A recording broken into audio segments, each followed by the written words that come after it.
This one is set in the autumn of 2001, and it's the setting of the temporary Greater London Authority headquarters, which before City Hall was built was in Marsham Street in a place called Romney House. So there's an entrance through the audience, and there's a large official portrait of Queen Victoria, which hangs on a wall at the back of the stage.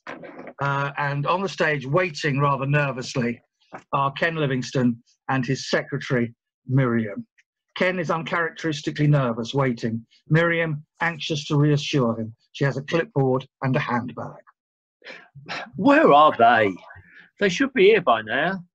I telephoned a carer. They were in the taxi on the way from Clapham. The traffic in this city is impossible. The sooner we can have a charge for coming into London, the better it will be. Here. She flicks some fluff off the shoulder of his jacket. Ken squirms like a small boy. It will show up in the light of a flashbulb. We don't want readers and viewers thinking you have dandruff. Why do women always want to mother me? You like it, really? Have you got my speech? Yes, here. She hands it to him. He reads perfunctorily. Historic day on the path to equality. Lesbians and gay men second-class citizens. This is but the first step to equality, an exciting experiment to test if homosexual couples want public recognition of their partnerships. If there is a demand, it will be rolled out nationally in a Civil Partnership Act. And there will be a demand. We have ceremonies booked already, every Saturday till Christmas. And there is more. After civil partnerships, gay marriage. For those who want such nonsense. I thought you were married. Divorced.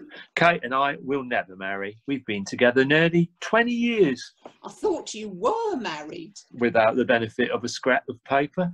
But for those who have been left out in the cold so long, an affirmation. Who are we, the majority, to deny them what we can enjoy? I hope enjoy is meant ironically. He tears up the paper. Oh, shit, I'll wing it. I know what I want to say. When I was young and full of hope, I thought that we could change the world. And we did change the world. We brought the people into County Hall, the People's Palace. Gay, straight, bi, black, white, disabled. Together, we could change the world. When I think what it was like for all my gay friends, when I was a lab technician in cancer research, it was still illegal. Nearly everyone was in the closet. People were arrested still. Everyone in fear. Except Bill and Stephen. They'd been together for 10 years. A little flat near Brixton Market. They used to let me take my girlfriends there because I couldn't take them home. They did that for all their friends. A regular knocking shop they ran. You can't say that. Don't worry, I won't. But I will always remember them and be grateful. Bill died of AIDS in '89 and Stephen killed himself soon after. He couldn't live without him. Will any of us ever know such love, Miriam? I don't think I will. I couldn't kill myself for love. Nor me, but I remember them. And when these two make promises and sign the register, though they won't know, they'll do it in the name of Stephen and of Bill. Where are they? What is keeping them? 10:30 it was meant to be. The vultures are all gathered. They don't like being kept waiting. He indicates Victoria's portrait. Do we have to have that? It casts a total downer on proceedings. I agree, but I checked with the council. It's a gift from Dame Shirley Porter. Furniture and fittings, part of the agreement. Not to be removed or changed without the landlord's say-so. Which is she? What? Victoria, the old bat. Is she furniture or fitting? Look at it this way. The first gay wedding will spit in her eye. She'll be spinning in her grave. She's too fat to spin. You have the City Hall architect at 12 with the revised plans and the Palestinians at 2. What are their names again? Barry and Gary Foster Darling. Sounds like they've already tied the knot. They changed their names by deed poll in 1937. 63 years? That can't be right. That's what it says here. There's a role model for you. You and I won't clock up 60 years. It's even better than that. 82 years. What? That's impossible. No, it's not. Don't you read your briefings? Not if I can help it. He leaps from foot to foot like a little boy wanting to go to the toilet. Where are they? We have to get a move on. Already others have stolen a march. The Dutch have legalised gay marriage. They married 2 men on the telly on this morning, Valentine's Day. Wasn't worth a shit in law. This isn't worth a shit in law. But it's worth its weight in propaganda. I wish I got in first. I could use the publicity. You can always use the publicity. I'm an independent. I don't have Tony Tory boy Blair's political machinery behind me. Every little helps. A mobile phone goes off. Miriam gets it out of her bag. It's an orange Nokia 3310. Yes? Oh, at last. Show them in. They'll be a little while. They're very old. They must be. 82 years. You see them in and you do the formalities. I'll check the hacks have still got some carver and haven't stolen the spoons. Ken exits. Miriam waits nervously, expectation building. Barry and Gary come in from the back of the audience and process very slowly up the aisle through it. Barry is on a Zimmer frame, and every step is like a thunderclap as he brings it down heavily on the floor. He is followed by Gary in a wheelchair pushed by a carer. He has a rug over his lap and a man bag. This mirrors the entrance of Victoria in 2 Queens, 1900, at the start of the cycle. The carer is like the page in 1900, a silent part. Gary and Barry argue all the way up the aisle. I told you we should stay away from Piccadilly Circus, but no, you wouldn't listen. It's the most direct, you said, as we ground to a halt in Regent Street. It was the most direct. See? Stubborn as a mule. You know best and no one can tell you better. Just because you're in a wheelchair, everyone defers to you. Even though you're thick as pig shit, you scrawny old buzzard. Do you really need to? Are you always like this? Mr. Foster Darling, the press. Please, don't wash your dirty linen. Dirty linen? All of you shut yourself again. Ignore him, please. He's got the manners of a pig. Gary Foster Darling. Miriam Manning. I am acting as the registrar. I will do the ceremony, sign the certificates. The mayor is with the press. He will give the city's blessing. Of course, it isn't marriage, you realise. Yes, it is. Marriage of inconvenience. But it's the best that we can do. I don't care. I never wanted it. But surely, I mean, you changed your names, Gary and Barry Foster Darling. So romantic. That must count for something. And what about your wills? Oh, stop all that lovey-dovey stuff. We're here to get hitched. Whatever you want to call it. Nothing to do with love. Oh, he went to gay liberation in 1971. He's never been the same since. Well, they were right. The ghosts of Penny and Walter from the 1973 play November appear. We don't believe in monogamy. Our structure based on Christianity, whose archaic and irrational teachings support the family and marriage as a precondition for sex. Gay Liberation Manifesto. He only went because I said I'd met some marvellous trade at All Saints Hall and GLF meetings. He went to Notting Hill, got his end away, and so he thought what GLF said must be true, coming from the mouth of some willowy Adonis.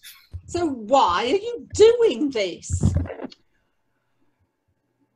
He's in the Labour Party. If I didn't agree, I'd never hear the end of it. Gary fishes around in his man bag. Where is it? Where's my cake? Cake is bad for you. Don't forget your diabetes, all that sugar in no exercise. I need cake when I get nervous. It is comfort food. I took it out and stamped on it. You wasted a good Battenberg. He's right, you know. You need to look after yourself. He never does, you know. Look at him. Great fat lump, neither use nor ornament. I ask you, we go to all this trouble and look at you. There's porridge down your tie. Sugar's bad for you, and lack of exercise. Don't tell me what's bad for me. What's bad for us wrinklies is lack of pleasure and lack of love. Look what lack of pleasure has done for him. Nonsense. I'm fit as a fiddle. Look at me. Feel that. Offers his bicep to Miriam. I walk half a mile every day. I'm a world record holder, you know. What world record? The over 90s 100 metres.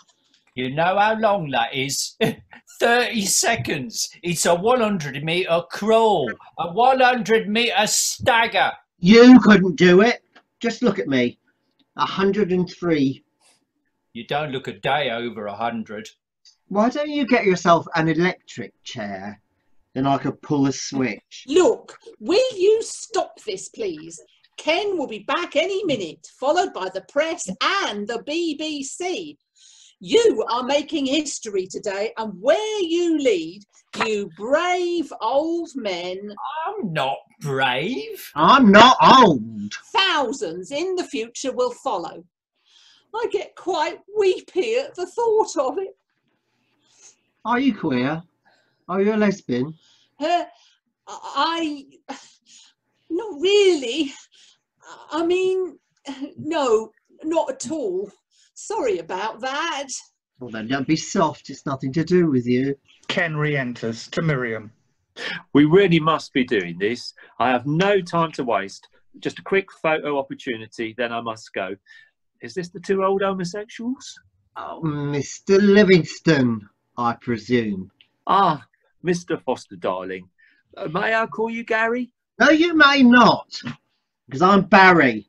Barry, not Gary, dear. I would hate to be mistaken for this stain-encrusted lump of lard, this ball and chain around my existence, this living incitement to euthanasia.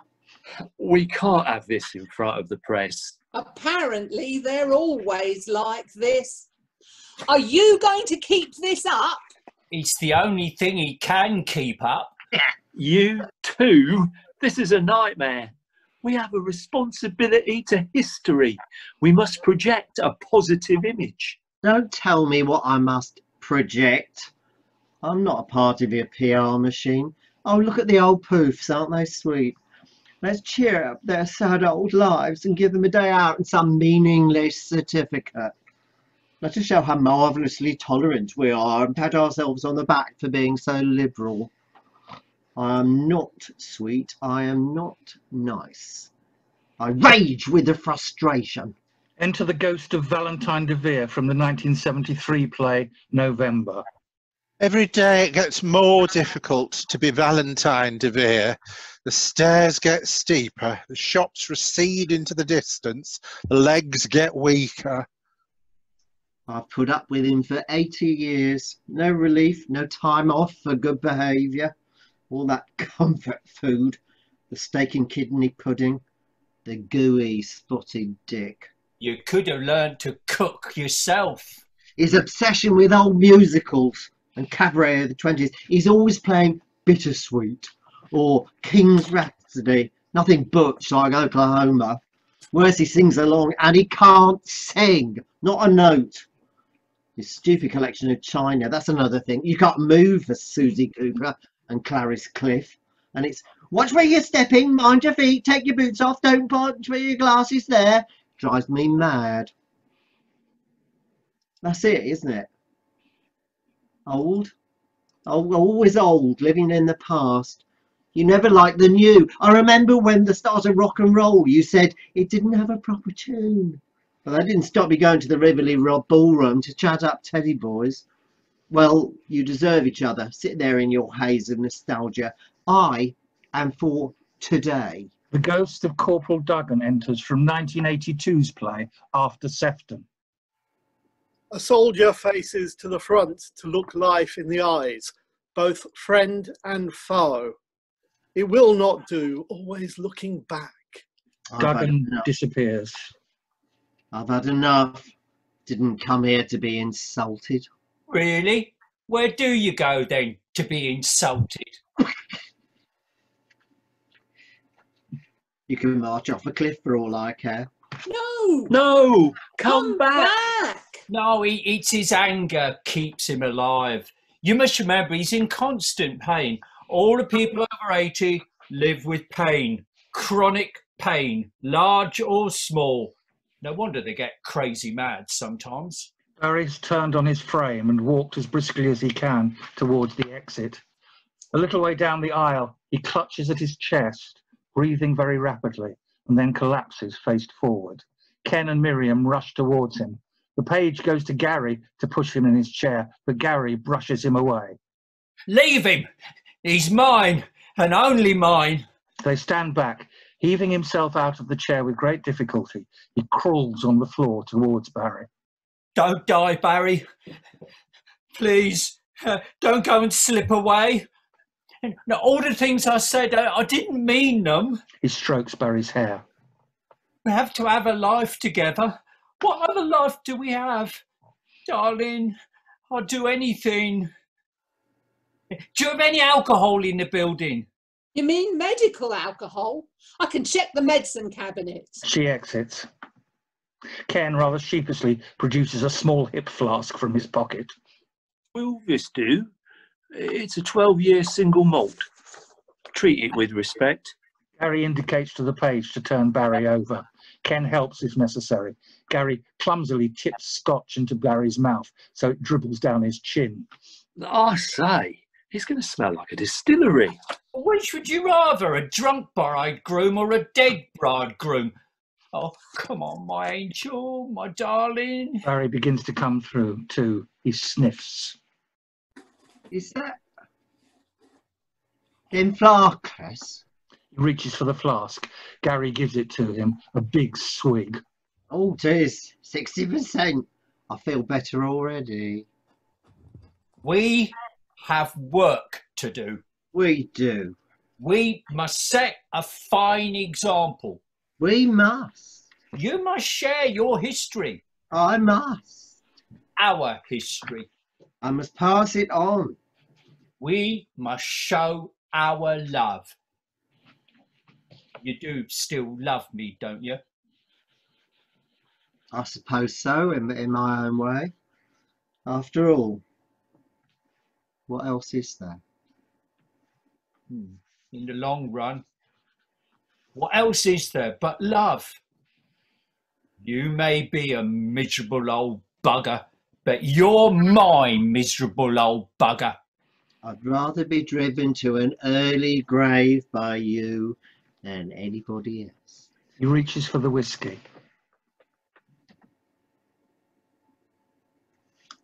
Ken briskly removes it back into his jacket, helps Barry to his feet, gives him I his think friend. that's quite enough of that. Miriam returns with a chair. I thought you would need this. I don't need that. I have my frame. You do need this. Accept your limits. Relax. The carer brings the wheelchair to Gary. Ken and he get Barry seated. Are you ready then? I'm ready. I'm ready. Let them in. She goes to a side door and lets the press in. They are unseen off stage, but we see numerous digital flashes going off. Ladies and gentlemen of the press, meet Mr. Gary Foster Darling, Mr. Barry Foster Darling. These two men have been together since before any of you were born. Before your parents were born. Before your grandparents were born. Though I'm sure we had one or two of them in their time. Behave yourself. A question from the back. How did you meet? It was Armistice Day, 11th November 1918. He looked so dashing in his uniform. I was itching from the flea powder, the anti-lice powder. I was only 15 and easily impressed. The ghost of Siegfried Sassoon appears from the 1918 play Front. I see my men, scrawny, famished, filthy, white and shivering in October rain. They strip to wash, their skin soft and silky, not what you'd expect. First we knew the war was over. It was the noise of sirens over Lambeth. We thought it was an air raid and rushed to shelter in the tube at Elephant and Castle. Later we defied the drizzle. Penetrating cold. I was shivering in my shirt. I put on my army greatcoat round his shoulders. We danced in the crowds, caught up in the moment. All around us, cars and buses piled high with people, making all the noise that they were able. It was deafening. We were deafening. All the cheering and the hooting. The kids smashed the shop windows for sheer joy and delight. Joy and delight. Everybody danced the night away. We danced the night away. Men with men, women with women. No one gave a second thought or us a second glance. Later on we went to the Cavour. So many men in powder and mascara. I never knew that there were others. We fucked in a hotel. Is that necessary? It's what they did. We had carnal relations at a hotel in Paddington. The ghost of Duggan from 1982 After Sexton appears again. I sat there on the rumpled bed and looked around the faded, peeling walls with patterns of forget-me-nots. It was a cheap knocking shop. You could take a room by an hour. But we had it all night, and the next day, and night. I'd never let anyone do that before. And he got Spanish flu. I never thought that he'd survive as I watched him coughing blood. Well, so many didn't. I lost more pals to the flu than to the Bosch. But he's a stubborn bastard. Always have been. Though he blames me still because I didn't get it and he did. No more, my love, no more. Miriam takes a question. What was gay life like in the 20s? First to say, it was everywhere if you knew where to look. Private clubs, public houses. Public cottage, private party. There was cock to suck whichever way you turned. Do you have to be so graphic? Let us be who we are. We've had enough policing in our lives. Remember Bobby Brett and his Salome dance? Oh, pretty Bobby Britt, so smooth. He lived in Fitzroy Square. He used to do impressions of Maud Allen, stripped to the waist in harem pants. Maud Allen stripped to the waist? No, Bobby did. He did Maud Allen's dance. Salome's dance. That's in the Bible. The ghost of Alfred Douglas appears from the 1936 play Front. No, it's not. The Dance with Seven Veils. That was in our play. We invented it. He was a lovely mover and skinned like a girl. 25, but didn't look a day more than 15. Do you remember when his flat was raided? He tried to pick up the policeman who arrested him. Just to embarrass the man. What balls! Died last year in a nursing home. A few days after his 100th birthday. The last one left. There was no one like him for sheer cheek. There is a sweet melancholy in their memory. Pause. Remember the running horse near Bond Street? Full of gents in evening dress. Firemen from Marylebone, bus drivers and shop boys, repairmen and posties. Mind you, it wasn't cheap. A shilling a pint. How did you afford it all? Oh, the dress suits always paid for it. We never had to worry. But surely you were faithful. Never really bothered. You see more trouble than it's worth. The ghost of Edgar appears from 1958's play, Separate Beds. We promised that we'd always be prepared to grant the liberty so that the other could be free. To this, we thoroughly agreed. A question from the Evening Standard. How did you get the same names? Did you have some kind of marriage before? Deed poll. I was Gary Foster. I was Barry Darling. I became Gary Barry Foster. Darling. You see, members of the press, pioneers in the fight for equality. Pure cowardice. Line of least resistance. At first, we said he was my Jeeves. I even had him registered as a male servant, though the servant tax was gone by now. Enter the ghosts of George Merrill and Edward Carpenter from 1912, A Helping Hand. 15 bob a year. Come now, George. You know, it's just for form's sake, to stop the wagging tongues. Never really worked. He was too posh and I was too common to have a gentleman's agreement. They always rambled. Yeah, I wasn't going to strain myself to hide it. You see? So brave. Oh, bollocks. All it took was a solicitor and 5 guineas. And tuppence stamp duty. We were fed up being chucked out of our digs. When the landlord or the landlady discovered. They were always nosy. And living in the ground floor flat. We got fed up with moving. So then we thought, name change. Husband and husband. Not in 1937. Brothers. No one raised an eyebrow at two brothers sharing a flat. Or even a bed. Oh, the days of innocence. What did you do in the war? That's the Daily Mail asking. I was called up. I was 37. I was just too old at 41.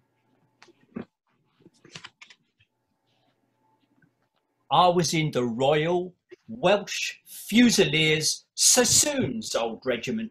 I thought it was illegal in the army. The ghost of Major Wilder appears from the 1982 play After Sefton.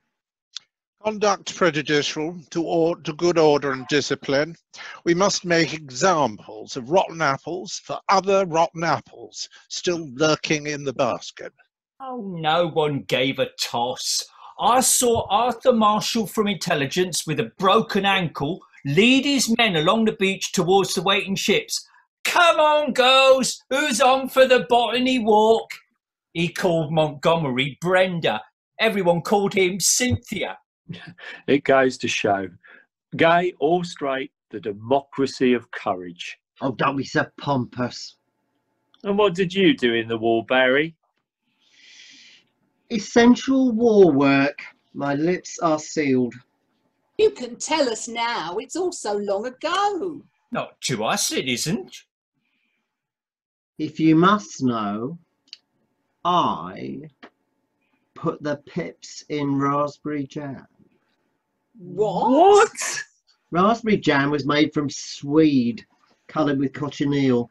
We used fine wood chips, mixed them in to make it realistic. Yeah, so the public would swallow it. Literally. It was essential war work, keeping up the nation's war morale. I was so glad when he came home, I was so glad to be back home. so I could care for him. I was invalided out with a leg that never set, so I always had a limp. That's why he's in the wheelchair. But he nearly bought it twice. Oh, you nearly bought it too, in the flat in Finsbury Park. Doodle bugs, you see. Yeah, you'd hear them overhead. Then silence. Where would it land? Did it have your name on it? Miriam and Ken are transfixed. It did this time. We were lying in bed. Oh, I'd just come off duty from a 12-hour shift. I was a security guard at the rifle factory at Enfield Lock. I'd cooked a shepherd's pie. But we fancied a bit of How's Your Father. And after, as we lay on the bed, bang! Direct hit on the house next door. Brought down the front walls. And there we were for the whole street to see.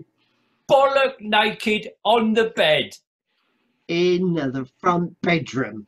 They all laugh at the image. You could have gone to prison. Everybody knew us in the street, knew what we were. We used to babysit for women working in a factory or on the buses. Air raid warden Ennals.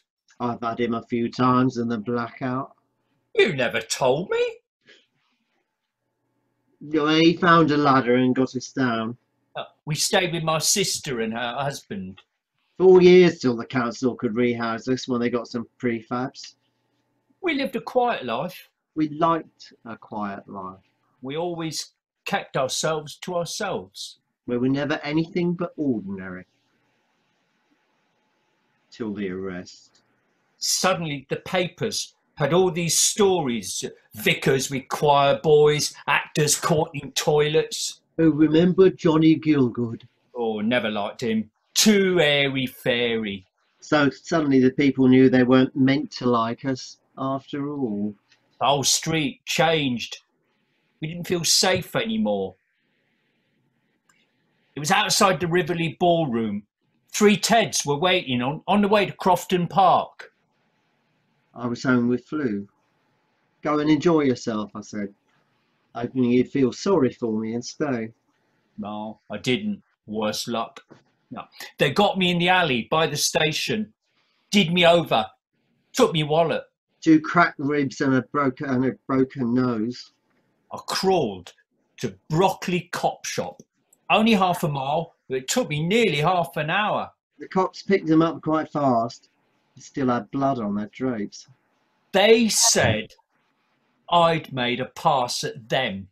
They wanted to teach me a lesson. So he's the one who gets nicked before he's even seen a doctor. I got 9 months for importuning. They had stories all prepared, of course.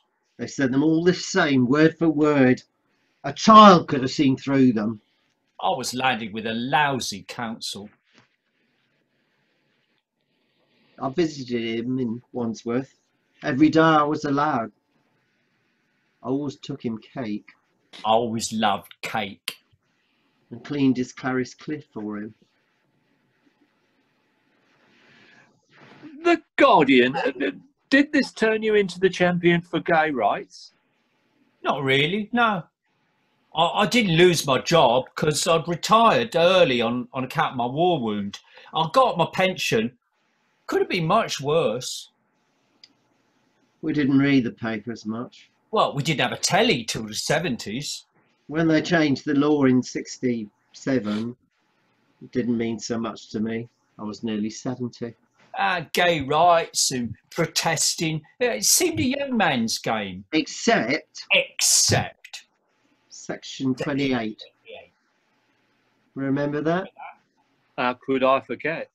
We're living with it still. The ghost of Dame Jill Knight appears from the 1988 play Eric Lives with Martin and Jenny. There is shocking evidence in abundance that children are being encouraged to be gay and lesbian. Some as young as 5 years old. There is a pile of filth, all paid for by the rates. It was that phrase that got us. Pretended family relationship. How bloody dare she? How bloody dare she? 70 years we'd been together. How long you been married, Mrs. Knight? Only march I've ever been on. Except you didn't march. Oh no, you pushed me all the way. I had some help. Nice young man from Outrage. But I was 90. I was knackered. Oh, and he was drunk. That's true. Oh, they hired a train from London up to Manchester. The campaign did. It was called the Pink Express. They had acts busking all the carriages, doing entertainment, drag acts and the like. And they sold pink champagne. They knew how to protest with some style. Were you there? I think so. Oh, we all rolled off the train at Piccadilly in front of all the cameras. What a rabble. But we were there. Yes, we were there. And we were angry. Yes, we were angry. And nobody was going to call our family. Our family. They pause, exhausted, look at each other, smile, hold hands. Miriam hands the walking frame to Barry. The carer comes up behind Gary, and the three of them start walking forward. We are the century. The gay century just gone. We are not famous. Not like those you've known. Will not find us in history books or on what's it called? The internet. We are too small. We do not count as heroes. We're not suffragettes. We're not queer studies. I still hate that word queer. Makes me shudder. It is not our word. It can never be our word. We're too old. Too old. Miriam and Ken are at the back. Ken looks down at the picture, looks up at the picture of Victoria. I think we should. I think we should. And And sod Dame Shirley Porter. Ken gets on the chair which Miriam holds. He unscrews the portrait from the wall. As he does so, the voices of Victoria and Wilde are heard from 1900 to Queen's. I will stand for something.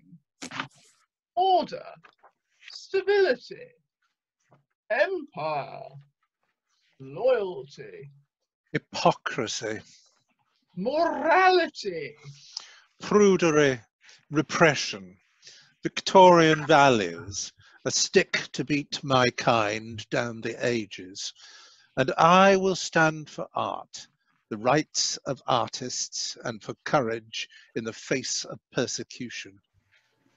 irresponsibility, dissipation, depravity, shallowness, luxury, and unreliability. We have been twin pillars of the century. And our side almost won in the 20th century. We are two little boats bobbing on the Amazon of effort, the mighty tide of love. Our only contribution is to be ourselves and nothing other. The mighty guns have pounded o'er our heads. Maybe we have ducked and dived from time to time. But always, you were never less than mine. But always, you were never less than mine. And that Was adamantine. We've played our part. A small part, true, When pushed and goaded and told what to do, but the fight was always yours. We never fought. We were not fighters. you were fighters, never knowing, part of the army of lovers, leading by example. History is not great dates of note or scenes of triumph, strung like pearls along the rope of time. Every stride is made from tiny steps, 2 forward, then 1 back. Daring, with heart in mouth, courage failing, then collected, to make the next the patient step. Suffering and sacrifice, commitment and betrayal. We are the lucky ones. We have survived. We are privileged. We have We have advanced. advanced over the bones of all the vulnerable and dead. And now we will rest. we'll rest. A chorus comes from the end of 1999's play, Skin Deep. We still have work to do. We need to work with you. There is work to be done. There are rights to be won. We are not there yet. So near, yet so far. We are old. We are tired. For us, there is no work to do. Your work is only being. And knowing of your being. Home, home. Home is waiting for you. Home will welcome you. You're coming home. Yes. Yes. Home is not a private house. Home is a country. Home is a state of mind. Let Let us us help you home. home. I'm tired now. Been a long, long day. The shadows lengthen. Dark is closing in. But as as the shadows close, behold The the stars. stars. As the music comes to a climax, Miriam joins Gary and Barry's hands. Ken brings out a large portrait of Oscar Wilde and places it on the wall where Victoria's was. Tableau. The end.